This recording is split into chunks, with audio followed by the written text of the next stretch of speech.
Welcome to English for all.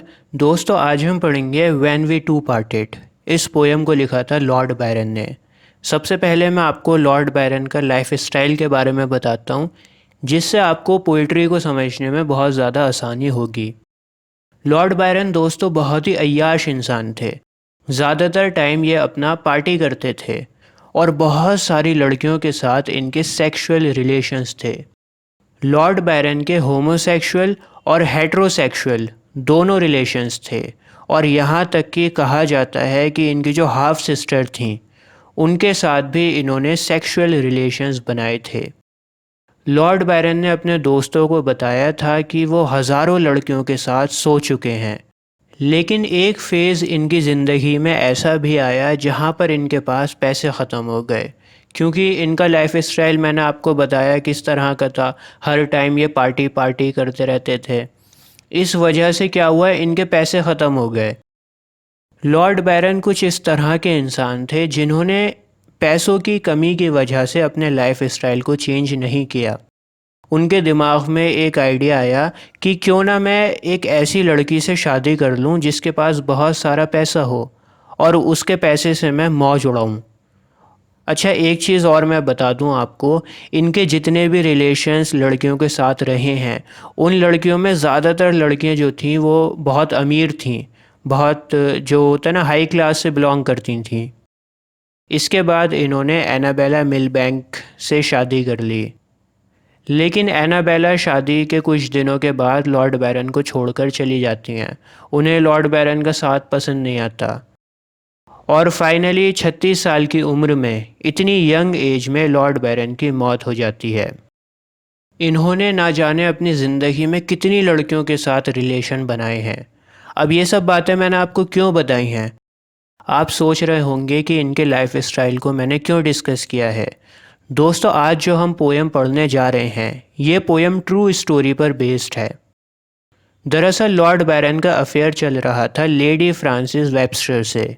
Lady Francis Webster शादीशुदा औरत थीं।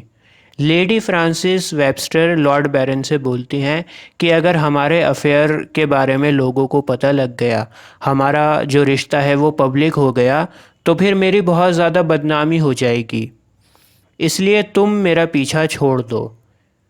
इस तरह से बहाना बनाती हैं लेडी फ्रांसिस वेब्स्टर रिश्ते को तोड़ने का, और लॉर्ड बायरन को छोड़कर चली जाती हैं।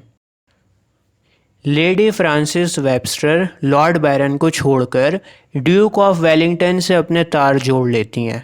ड्यूक ऑफ वेलिंगटन के साथ अपना चक्कर शुरू कर देती हैं। ये बात लॉर्ड बायरन को बर्दाश्त नहीं होती। उन्हें बहुत दुख भी होता है और बहुत गुस्सा भी आता है, फ्रस्ट्रेशन भी आती है, और अपने दर्द को वो इस पोयम में बयां करते हैं जो आज हम पढ़ने जा रहे हैं।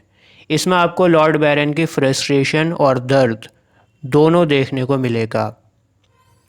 तो चलिए मैं पोयम को शुरू करता हूँ और बहुत ही इजी लैंग्वेज में आपको पूरी पोयम समझाता हूँ। When we two parted in silence and tears, जब हम दोनों जुदा हुए तो हमारी ज़ुबान शांत थी और हमारी आंखों पर आंसू थे। हम एकदम चुप थे, लेकिन हमारी आंखें दर्द को बयां कर रही थीं। हम चुप थे, लेकिन हमारी आंखें बोल रही थीं। Half broken hearted to sever for years, हमारा दिल टूट गया था। हम दोनों का जिस्म एक था और उस जिस्म का दिल भी एक ही था, लेकिन जब तुम चली गई तो फिर हमारे दिल के दो हिस्से हो गए। हमारे दिल जो था वो टूट गया, जो एक दिल था वो टूट गया, और हमारा दिल आने वाले कई सालों के लिए टूट चुका था।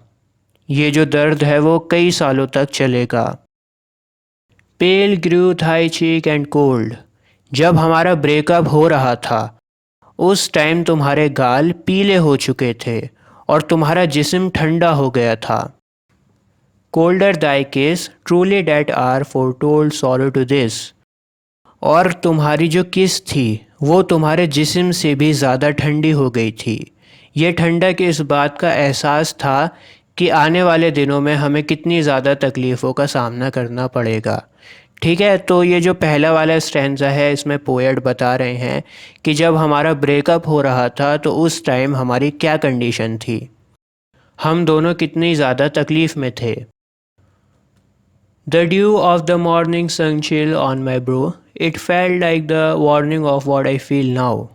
पोएट कहता है कि मैं सुबह बैठा हुआ था और तुम्हारी यादों में खोया हुआ था। बैठे बैठे सुबह की ओस मेरे माथे पर जम गई, और जो ओस मेरे माथे पर जमी हुई थी वो एक वार्निंग थी। जो इमोशनल कोल्डनेस मैं महसूस कर रहा हूँ, जो ठंडक मैं महसूस कर रहा हूँ, उस इमोशनल कोल्डनेस को ये ओस बयां कर रही है, मेरे अंदर की ठंडक को बता रही है। Thy vows are all broken and light is thy fame. I hear thy name spoken and share in its shame. तुमने अपने सारे वादे तोड़ दिए, जो कुछ भी कस्में तुमने खाई थीं वो सब तुमने तोड़ दी, और तुम्हारी जो शोहरत है वो मेरी नज़रों में कम हो गई है। लोग तुम्हारा नाम लेकर गॉसिप करते हैं, तुम्हारा नाम लेकर बातें करते हैं, और जब भी महफिल में तुम्हारा जिक्र होता है मुझे शर्म आ जाती है। Thy name thee before me, a knell to mine ear, a shudder comes over me. तुम्हारा नाम मैं जब भी सुनता हूँ तो मुझे ऐसा लगता है जैसे मैं फ्यूनरल बेल की रिंगिंग को सुन रहा हूँ। फ्यूनरल बेल रिंगिंग का मतलब जब कोई इंसान मरता है तो चर्च में घंटियाँ बजनी शुरू हो जाती हैं। चर्च में घंटियाँ बजती हैं ये बताने के लिए कि किस इंसान की मौत हुई है, और जब चर्च में घंटियाँ बजती हैं फ्यूनरल बेल रिंगिंग की तो हम सब लोग डर जाते हैं। हम सोचते हैं कि न जाने किसकी मौत हुई है।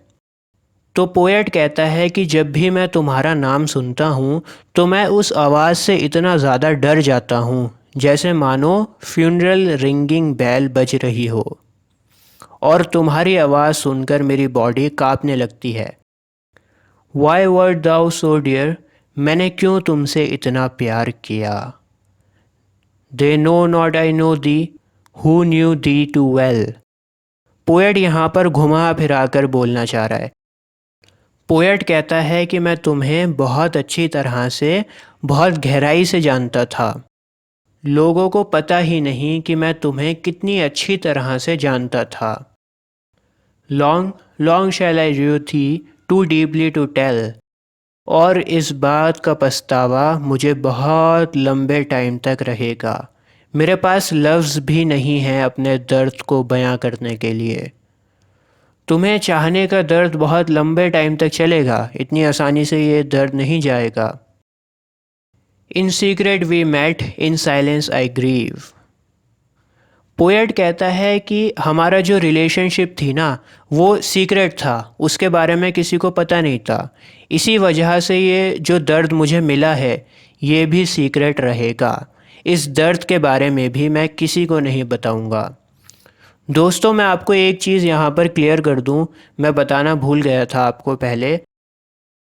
लॉर्ड बायरन ने अपनी ज़िंदगी में कहीं पर भी नहीं बताया कि ये पोयम उन्होंने लेडी फ्रांसिस वेबस्टर के लिए लिखी है, और उनका लेडी फ्रांसिस वेबस्टर के साथ अफेयर चल रहा था, ये कहीं पर भी उन्होंने नहीं बताया।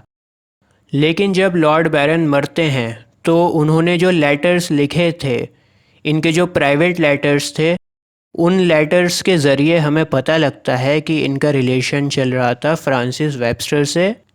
और इवन मैं आपको बताऊं कि इस पोयम का एक स्टैंजा मिसिंग है। जानते हैं क्यों मिसिंग है? क्योंकि उस स्टैंजा में लेडी फ्रांसिस वेबस्टर का नाम मेंशन्ड है। ये सब कुछ इनके लेटर में लिखा हुआ है। तो पोएट कहता है कि मेरा रिश्ता भी प्राइवेट था, और अब जो ये दर्द मुझे मिला है ये भी प्राइवेट ही रहेगा।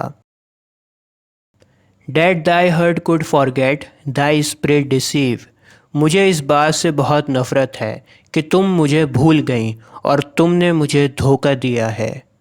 If I should meet thee after long years, how should I greet thee? और जब मैं तुमसे सालों के बाद मिलूँगा तो फिर मैं तुम्हें देखकर क्या बोलूँगा? किस तरह का मेरा रिएक्शन होगा तुम्हें सालों के बाद देखकर? किस तरह से मैं तुम्हें ग्रीट करूँगा? With silence and tears। मैं तुम्हें जब सालों के बाद मिलूँगा, तुम्हें ग्रीट करूँगा, तो चुपके से अंदर ही अंदर मैं रोऊँगा। तो दोस्तों ये थी हमारी छोटी सी पोयम। मुझे तो ये पोयम अच्छी लगी, आपको कैसी लगी कमेंट्स में लिखकर बताएं। और अगर आपके लिए ये वीडियो हेल्पफुल है तो इसको लाइक ज़रूर करें, क्योंकि आपके लाइक से ही हमें मोटिवेशन मिलती है। आज के लिए बस इतना ही, मिलते हैं आपसे किसी और वीडियो में। जय हिंद।